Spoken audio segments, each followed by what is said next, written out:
আসসালামু আলাইকুম রহমতুল্লাহি ওয়া বারাকাতুহু। প্রিয় দর্শক, আশা করি আলহামদুলিল্লাহ সকলেই ভালো আছেন। আলহামদুলিল্লাহ আপনাদের দয়ায় আমিও ভালো আছি। প্রিয় দর্শক, আজকে যে বিষয়টা নিয়ে কথা বলবো সেটা মস্তিষ্কের একটা রোগ নিয়ে কথা বলবো, ওসিডি। আসলে এই রোগটা যারা এই রোগে আক্রান্ত হয়, এই রোগের শেষ কোথায়? এই রোগে শেষ পর্যন্ত আত্মহত্যা করতে বাধ্য করে এমন একটা রোগ, যে রোগের কারণে রোগীটা আত্মহত্যা করতে বাধ্য হয়। জি প্রিয় দর্শক, আমি এই জন্যই বলছি যে রোগটা আত্মহত্যা করতে বাধ্য হয়। বিষয়টা সম্পূর্ণভাবে বুঝিয়ে দেবো ইনশাল্লাহ। ওসিডি এটা বাস্তবিক পক্ষে একটা মস্তিষ্কের একটা রোগ। এটা একটা মস্তিষ্কের একটা রোগ বাস্তবিক পক্ষেই। তবে এই রোগটা যার হয়, লক্ষণগুলো আমি আপনাদেরকে বলতেছি। অর্থাৎ ওসিডির লক্ষণসমূহ, 1 নাম্বার, দেখবেন ধর্ম, অর্থাৎ এই রোগটা যার হয় সেই রোগী দেখবেন সে তার ধর্মে, সে হিন্দু হোক, বৌদ্ধ হোক, মুসলমান হোক, খ্রিস্টান হোক, যে কোনো ধর্মেরই হোক, সে দেখবেন যদি হিন্দু হয় সে ঠাকুর, এরপরে বিভিন্ন কিছু নিয়ে সে গবেষণা করবে। মুসলিম হলে সে আল্লাহকে নিয়ে গবেষণা করবে। মনে করেন সে সেজদা করতেছে, একটা সেজদা করছে, 2টা সেজদা হয়ে গেছে, তারপরও তার কাছে লাগতেছে আর সেজদা হয় না, 2টা সেজদা করা হয় নাই, আরেকটা সেজদা করতেছে। সে নামাজ পড়তেছে, নামাজে গেলেও তার এই বিষয়গুলো লাগে। সে রুকু করছে, রুকু করে যখন সে সেজদাতে চলে যাবে তার কাছে মনে হইতেছে যে সে রুকু করে নাই, আবার সে রুকু করতেছে।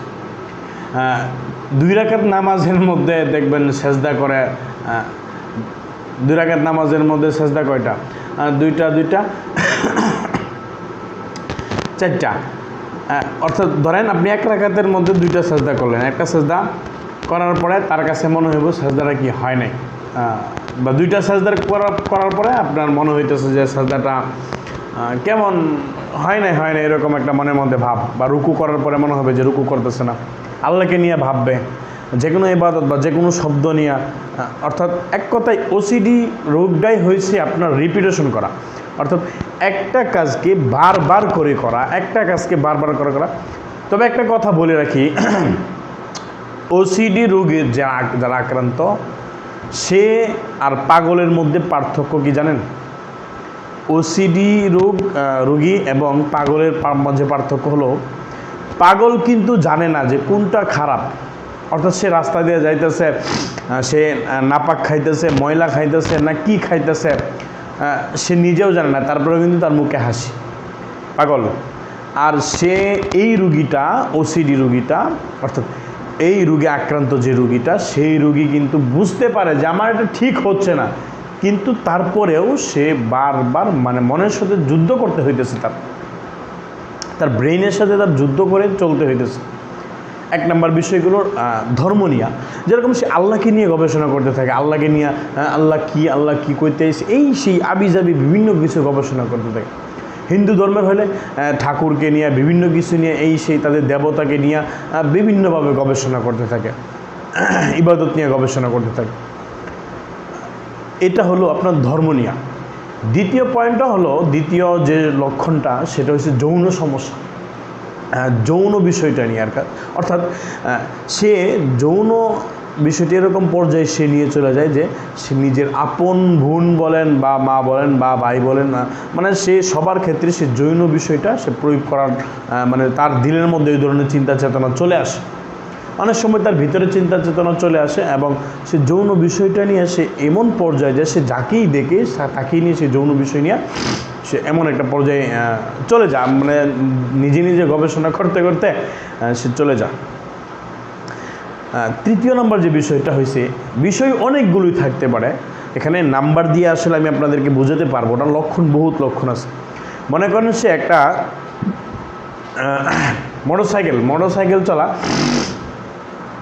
এখন সে মোটরসাইকেলটা রাইড খাইছে, এখন কি সে আপনার মনে করেন তালা লাগাইছে, কিন্তু সে জানে কিন্তু তালা লাগাইছে, এখন কি সে তালা লাগাইছে কি লাগাইছে না, 1বার না 2বার না 3বার যায় দেখছে, 5বার যায় দেখছে, সমানে তার এরকম মনে হইতেছে যে সে তালা লাগাইছে না, বা গেটে তালা লাগাইছে না, এরকম মনে হইতেছে। বা বিষয়টা এরকম হতে পারে যে দরজা 4 নাম্বার ধরতে পারেন যে রুমের দরজা লাগায় তালা লাগায় হয়ে গেছে, রাইখা যাওয়ার পরে সে অফিসে যায়, মনে হইতেছে যে হ্যাঁ আমি কি রুমে তালা লাগাইছি না, অথচ সে নিজে জানে যে তালাটা লাগায় রাইখা গেছে। সে নিজে জানে তালাটা লাগায় রেখে গেছে, যে এখন ওখানে যায় ওই চিন্তাটাই তার বারবার, কোনো কাজে মন বসতেছে না, শুধু ওই চিন্তাটাই আসতেছে লাগাইছি কি লাগাইছি না, মানে তার ভিতরে কীরকম একটা অনুভূতি সৃষ্টি হয়। কিছু মানুষ আছে দেখবেন উজু করতে যায় হাত ধুইতে হাত ধুইছে, দেখা যাইতেছে যে সে 3 বার হাত ধুইছে, ধোয়ার পরেও আবার এটা 5 বার 7 বার ধুইতেছে। আবার দেখবেন কি হয়, সবচেয়ে বড় একটা সমস্যা যেটা হয়, এই ধরনের রোগীরা টয়লেটে গেলে সর্বনিম্ন যেটা আধা ঘন্টা সময় নষ্ট করে, পানি ডালতেই থাকে, নষ্ট করতেই থাকে। একবার এটা 7 বার করে, 7 বার এটা 10 বার করে। এই যে টয়লেটে গেছে, এই যে টয়লেট করছে, টয়লেট করার পরে সে কী করে, এই যে পানি ডালতেছে, যে তার কাছে মনে হইতেছে যে পরিষ্কার হইতেছে না, সে বারবার পানি ডালতেছে, অথচ সে জানতেছে বিষয়টা অপচয় হইতেছে, সে বিষয়টা কিন্তু জানতেছে, বুঝতেছে যে তার বিষয়টা অপচয় হচ্ছে, তারপরেও কিন্তু সে নিজেকে কন্ট্রোল করতে পারতেছে না। এরপরে আপনার গোসল করতে যা কি হয়, ওই দেখেন গোসল করতে থাকে, অনেক সময় পানি ডালতেই থাকে 1 ঘন্টাও চলে যা টয়লেটে, তার পরিষ্কার আর শেষ হয় না। বিভিন্ন কিছু তার শরীরে, তার আশেপাশে যদি কেউ যা মনে করেন, সে এই ধরনের রোগী যদি রাস্তায় চলাফেরা করে, সে মনে করে কি যে অন্যের সাথে যদি ড্রেস লাগে সে রাস্তায় এইভাবে চলাফেরা করে, যে অন্যের সাথে যদি কাঁধে কাঁধ লেগে যায় তাহলে ময়লা পড়বে, তখন সে মানে এরকম তার ভিতরে আসলে বারবার রিপিটেশনের একটা বিষয় চলে আসে। একটা কথা বা একটা কাজ, একটা কথাই ধরেন আপনার, একটা কথাই সে বারবার রিপিট করতে থাকে, অথবা সে দেখবেন একা কিছু সংখ্যা গণনা করতেছে, দেখবেন 3, 6, 8, 10, 12, আবার 15, মানে এরকম উল্টাপাল্টা কিছু গণনা করতে থাকে। আসলে এই ধরনের রোগীর একটা পর্যায়ে কি হয়, আমি কথাটা বলছিলাম যে এই ধরনের রোগী আসলে একটা পর্যায়ে, আরেকটা বিষয় হলো আত্মহত্যা করে এই জন্যই। আরেকটা বিষয় হলো আমি বলি, দেখবেন এই ধরনের রোগী যে সংসারে বা যে পরিবারে আছে, দেখবেন তার সমস্ত কিছু কোনো কাজেই তার মন মতো হবে না। আপনি হাজার সুন্দর করেও যদি করেন, তারপরেও তার কাছে ভালো লাগবে না, মানে তার কাছেই সে আবার এটাকে 100 বার রিপিট করে সে আবার এটাকে করবে, মানে তার কাছেই। সুতরাং আপনি যত সুন্দর করে গুছায় রাখেন, এরকম তার কাছে ভালো লাগবে না। শুধু এই ক্ষেত্রে না, আপনার মনে করেন যে কোনো ক্ষেত্রে, এই যে ধরেন আপনার ইবাদত নিয়েতে বললাম, আরও কিছু ক্ষেত্র আছে যেগুলো মনে করেন যে এই যে গ্যাসের চুলা কী করে বন্ধ করছে, তারপরে সে শুয়ে পড়ছে, ঘুমায় পড়ছে, হঠাৎ করে তার মনে হয়েছে যে চুলা বন্ধ করি না, মানে এরকম, অথচ সে বন্ধ করে গেছে 10 বার 5 বার, আবার দেখা দেব। আসলে এই ধরনের রোগীদের যন্ত্রণাটা একমাত্র তারাই বোঝে যারা রোগী আক্রান্ত হয়।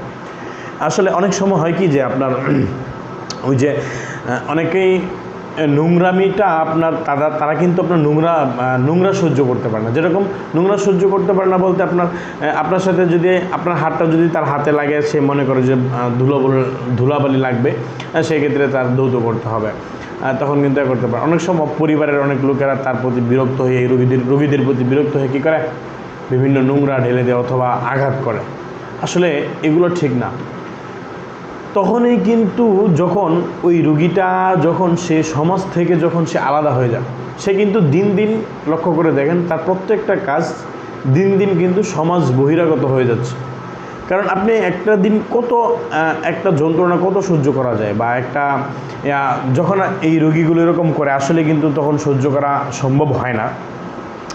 কিন্তু এই ধরনের রোগী সে তো বুঝতেছে, বোঝার পরেও সে কেনা করতে পারতেছে না।